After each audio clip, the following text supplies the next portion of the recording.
माँ मर गई। हाँ? क्या? जब तुमने मुझे छोड़ा मैं तो जी गया। माँ मर गई। माँ गुजर गई? गुजर गई और अपने साथ अपने ख्वाब ले गई, लेकिन मैं जिंदा रहा। हर पल हर लम्हा तुम्हें याद करके जिंदा रहा।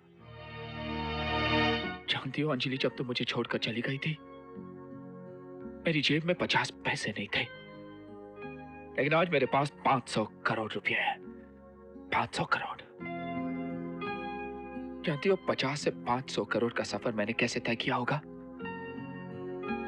तुम सोच भी नहीं सकती। मैं रोज चलता था, चलते चलते थक जाता था, गिरता था, उठता था, जख्म पड़ते थे, लहू निकलता था, फिर गिरता था, लेकिन तुम्हारी आवाज सूरज की किरणों की तरह मेरे दिल और दिमाग से चीर के निकलती थी और कहती थी, एक कदम और देव, एक कदम और। फिर कदम से कदम मिलाकर मैंने ये 50 से 500 करोड़ का सफर तय किया।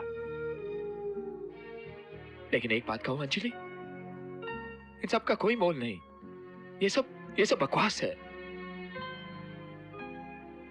क्योंकि अगर तुम नहीं तो कुछ नहीं। लेकिन मैं तुम्हारी नहीं हो सकती देव। मैं किसी और की हो चुकी हूँ। अंजलि मत भूलो, तुम्हारी शादी जबरदस्ती की गई थी, एक इंसान से नहीं।